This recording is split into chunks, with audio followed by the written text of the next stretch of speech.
Hi, I'm Courtney Smith. I'm a PA and the owner of Grand Primary Care, a family medicine office in Granville, Michigan. October is Breast Cancer Awareness Month, and I wanted to share a common concern that I hear from patients about getting a mammogram. In family medicine, I order a lot of mammograms, and sometimes patients express concern about radiation exposure, since a mammogram is a type of X-ray.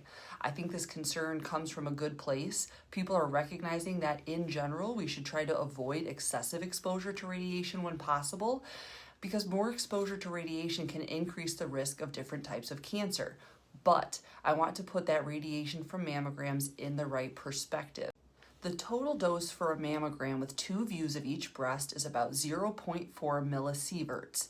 People in the US are normally exposed to an average of about 3 millisieverts each year just from their surroundings and their environment.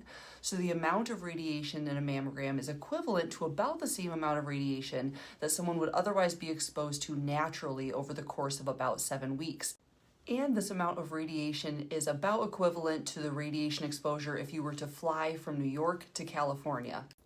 To compare to some other common imaging studies, like a coronary calcium score, the radiation exposure is approximately 2.3 millisieverts, and a CT scan of the abdomen and pelvis involves exposure to about 10 millisieverts. In all of these situations, it's not enough to just say radiation equals bad. We are all exposed to ionizing radiation in everyday life, but there are certainly factors that can increase the amount that we're exposed to. It makes more sense to weigh the risks and benefits of the events and tests that can increase exposure in a meaningful, significant way. This is taken into account when large scientific bodies like the American Cancer Society, the U.S. Preventive Services Task Force, and the American College of Obstetrics and Gynecology, or ACOG, they weigh the risks and the benefits against each other to try to find the best balance of detecting breast cancer early and not exposing people to too much radiation. When you weigh the radiation exposure of about 0.4 millisieverts against the potential benefit of early detection and improved survival rates, the benefit outweighs the risk. Hopefully that explanation makes sense and sheds light on a somewhat complex topic. Please share this video with others to improve awareness.